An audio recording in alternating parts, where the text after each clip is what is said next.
اعوذ باللہ من الشیطان الرجیم بسم اللہ الرحمن الرحیم الصلاۃ والسلام علیک یا رسول اللہ وعلی آلہ وصحبہ یا حبیب اللہ الصلاۃ والسلام علیک یا رحمۃ للعالمین وعلی آلہ وصحبہ یا سیدی یا شفیع المذنبین۔ میرے تمام دوستوں کو السلام علیکم ورحمۃ اللہ وبرکاتہ۔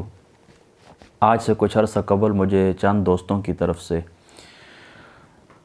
حضرت ابو طالب کے ایمان کے متعلق سوال ہوا تھا اور مجھے یہ حکم ہوا تھا کہ آپ ایمان ابو طالب کے متعلق وضاحت کر دیں تھوڑی سی،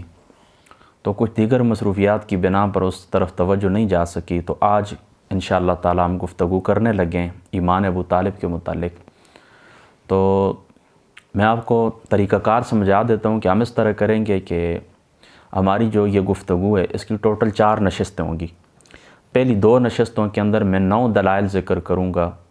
جو لوگ ایمان ابو طالب کے قائل نہیں ہیں، یعنی عدم قائلین ایمان ابو طالب کے دلائل میں سے 9 دلائل ہم 2 نشستوں کے اندر ذکر کریں گے۔ پھر تیسری نشست کے اندر انشاءاللہ تعالی ہم گفتگو کریں گے کہ جو ایمان ابو طالب کے قائل ہیں ان کے دلائل کیا ہیں۔ پھر چوتھی نشست کے اندر ان 2 دلائل کا، یعنی جو قائلین ہیں ان کا بھی، جو عدم قائلین ہیں ان کا بھی، وہ دلائل سامنے رکھتے ہوئے انشاءاللہ تعالی فیصلہ کن جو گفتگو ہوگی وہ گفتگو میں آپ کو سنا دوں گا، اور اس کے اندر انشاءاللہ تعالی یعنی جو ہماری آخری نشست ہوگی اس نشست کے اندر انشاءاللہ تعالی میرا جو اپنا ذاتی عقیدہ ہے وہ عقیدہ بھی میں آپ تک پہنچا دوں گا، آپ کو بتا دوں گا۔ لیکن اس سے قبل میری آپ لوگوں سے ایک گزارش ہے کہ جب تک آخر تک، یعنی یہ 4 نشستیں آپ آخر تک نہ سن لیں تو اس وقت سے پہلے تو آپ لوگ کسی قسم کا اظہار نہ کریں۔ اب ظاہر سی بات ہے کہ آپ گفتگو کے اینڈ تک دیکھیں گے، گفتگو آخر تک دیکھیں گے تب ہی آپ کسی نتیجے کے اوپر پہنچیں گے۔ تو جب آپ نتیجے کے اوپر پہنچ جائیں تو پھر جو آپ کی رائے ہو بے شک آپ اس کا اظہار کریں، لیکن اس طریقے سے کہ پوری گفتگو سنے بغیر کسی شخص کے اوپر فتویٰ لگانا یہ بات درست نہیں ہوتی۔ دوسری بات میں آپ کو یہ بھی بتا دوں کہ مجھے افسوس ہے اس بات کا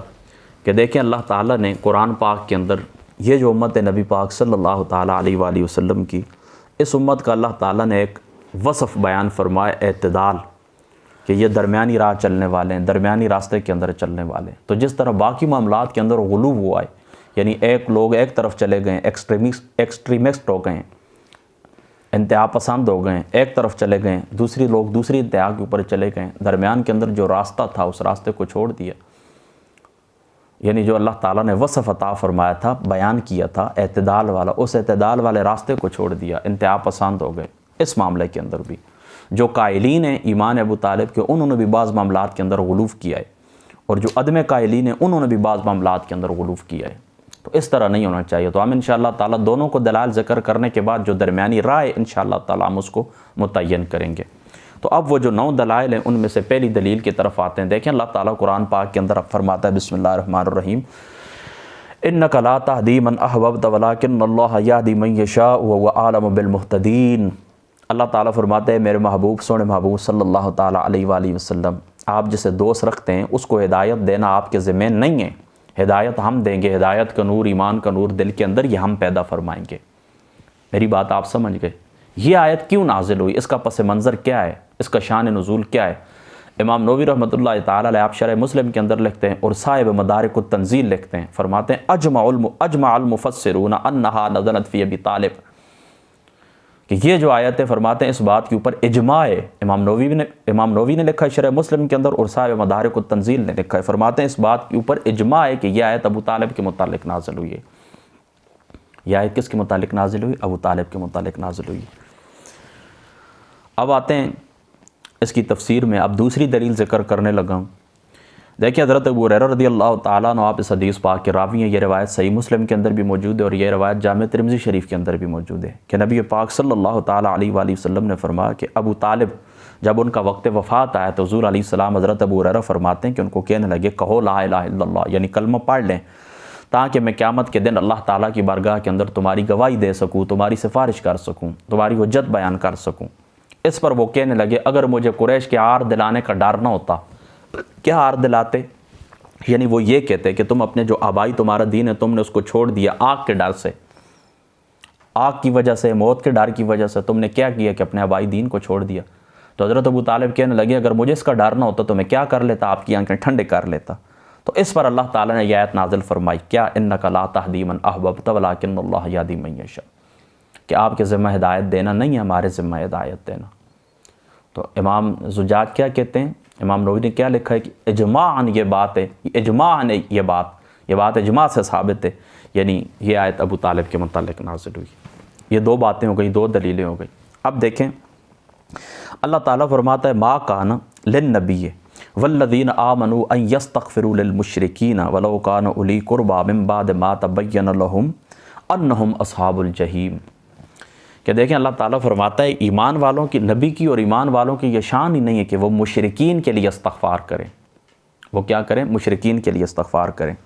امام نصفی لکھتے ہیں مدارک التنزیل کے اندر، کہتے ہیں کہ ہم علیہ الصلاۃ والسلام ان یستغفر لابی طالب، نبی پاک صلی اللہ تعالیٰ علیہ وآلہ وسلم کی جو ذات ہے وہ اللہ تعالیٰ سے استغفار کرتے تھے۔ کس کے متعلق؟ ابی طالب کے متعلق، ابو طالب کے متعلق آپ استغفار کرتے تھے۔ یہ تیسری دلیل ہے۔ تو فنزل ما کان للنبی، تو پھر اللہ تعالیٰ نے یہ آیت اتاری، کون سی؟ ما کان للنبی ان یستغفر للمشرکین، یہ آیت اللہ تعالیٰ نے اتاری۔ تو فرماتے ہیں عینی، علامہ عینی لکھتے ہیں عمدۃ القاری کے اندر، فرماتے ہیں اجمع المفسرون انہا نزلت فی ابی طالب، اس بات کے اوپر اجماع ہے کہ یہ آیت بھی کس کے متعلق نازل ہوئی؟ ابو طالب کے متعلق نازل ہوئی۔ تو قرآن پاک کی دو آیت بینات، اور تیسری حضرت ابو ہریرہ سے مروی روایت مسلم شریف کی، جامع ترمذی شریف کی، یہ تین ہو گئیں۔ اب چوتھی دلیل کی طرف بڑھتے ہیں۔ چوتھی دلیل یہ ہے کہ حضرت ابو طالب قریب المرگ ہوئے،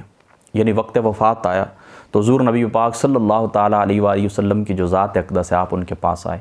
آ کر کہنے لگے ہے میرے چاچو، اور عبداللہ ابن امیہ اور ابو جہل وہاں پر موجود تھے، تو حضور علیہ الصلوۃ والسلام کہنے لگے اے میرے چاچو آپ لا الہ الا اللہ کہیں نہ، کہ اللہ تعالیٰ کی بارگاہ کے اندر میں تمہاری سفارش کر سکوں۔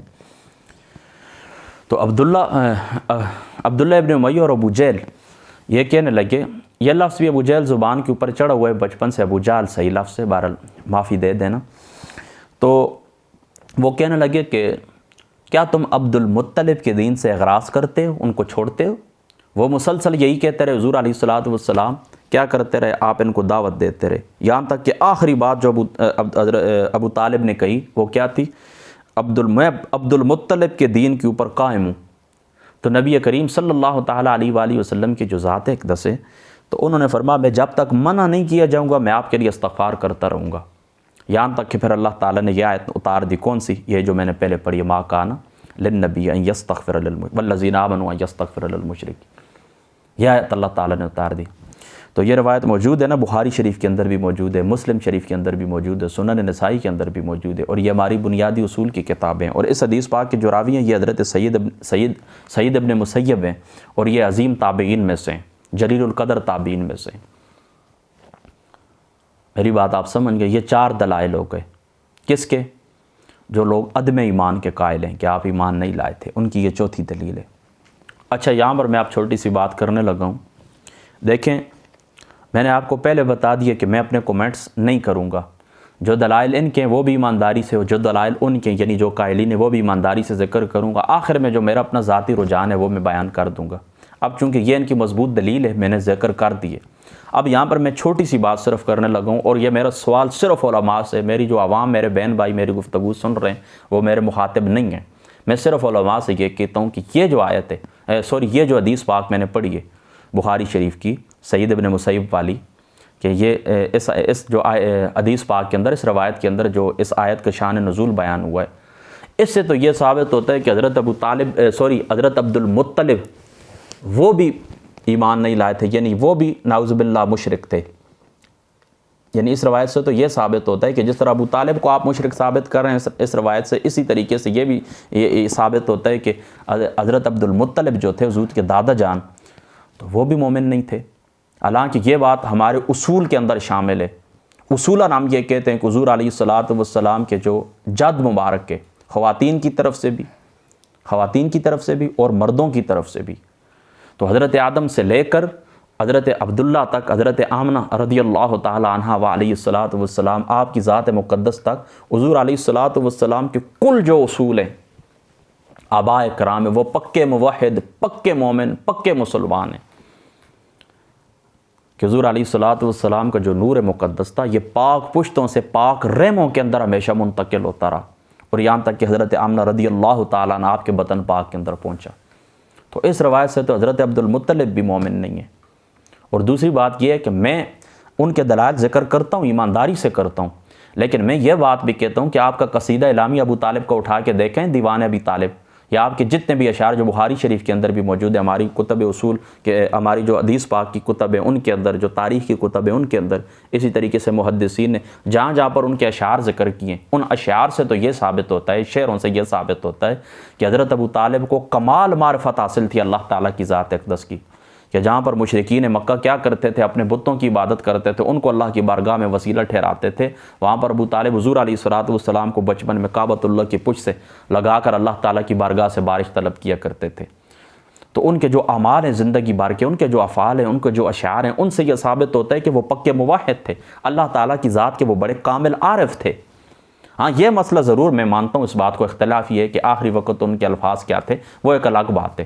لیکن اگر ان کا عدم ایمان بھی ثابت کیا جائے تو کم از کم یہی درجہ ہوگا کہ حضور علیہ الصلوۃ والسلام کی ذات مقدس کے سامنے انہوں نے اظہار ایمان نہیں کیا تھا،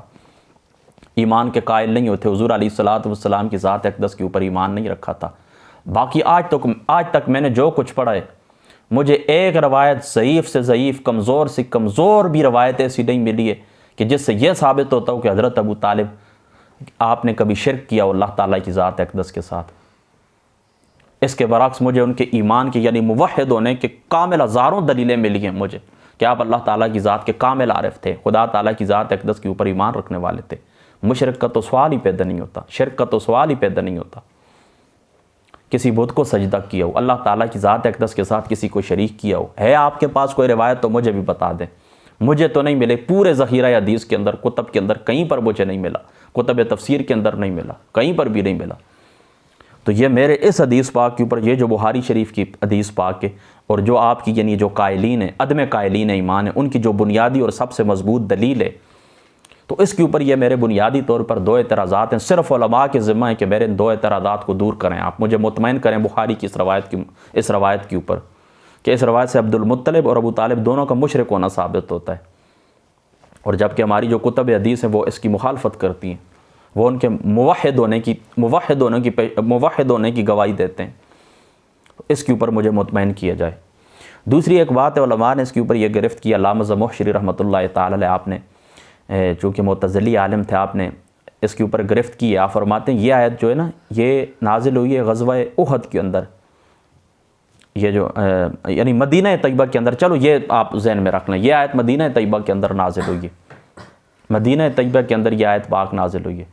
اور ابو طالب ہجرت کے 10ویں سال دنیا سے رخصت ہوئے ہیں، تو یہ کس طرح ہو سکتا ہے؟ یعنی دیکھیں نا، ابو طالب ہجرت کے 10ویں سال اور یہ آیت مدینہ پاک کے اندر ہجرت کے 3رے سال نازل ہو رہی، تو درمیان میں 6-7 برس کا فاصلہ ہے۔ تو اعلیٰ حضرت فاضل بریلوی رضی اللہ تعالیٰ عنہ، آپ نے کیا کیا؟ آپ نے 29ویں جلد کے اندر جو دلائل ذکر کیے ہیں عدم ایمان کے، تو وہاں پر آپ نے یہ بات کی ہے، آپ فرمانے لگے کہ ہو سکتا ہے اس طرح ممکن ہو کہ حضور علیہ الصلوۃ والسلام کے اوپر یہ آیت مبارک اس وقت یعنی مکہ کے اندر ہی نازل ہوئی ہو، ابو طالب کے دنیا سے رخصتی کے بعد، تو پھر حضور مسلسل استغفار کرتے رہے ہوں، تو اللہ تعالیٰ نے ان کو مدینہ پاک کے اندر منع کر دیا، درمیان کے اندر 6-7 برس کا عرصہ گزرا ہے۔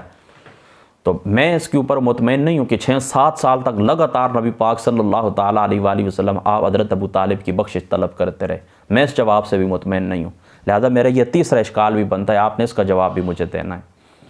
میں بھی اعلیٰ حضرت فاضل بریلوی رضی اللہ تعالیٰ عنہ آپ کو مجدد تسلیم کرتا ہوں، آپ کی تعلیمات کے اوپر چلنے والا ہوں، آپ کو سچا ستھرا عاشق رسول سمجھتا ہوں، اور میں آج بھی اس بات کی گواہی دیتا ہوں اللہ تعالیٰ کی عزت کی قسم، میں نے جتنے بھی محدثین کو، علماء کو، فقہاء کو، صوفیاء کو پڑھا ہے، اعلیٰ حضرت فاضل بریلوی رضی اللہ تعالیٰ عنہ آپ جیسا عاشق اور قاضی ایاز جیسا عاشق مجھے کہیں نہیں ملا۔ لیکن چلو میرا ایک یہ اعتراض ہے، میں مختصراً آپ کو کہتا ہوں، یہ آپ کل 3 اشکال ہو گئے میرے، اس کا جواب آپ کے ذمہ ہے، اور یہاں پر پہنچ کر ہماری 4 دلیلیں بھی مکمل ہو گئیں۔ اب 5ویں دلیل کی طرف جاتے ہیں۔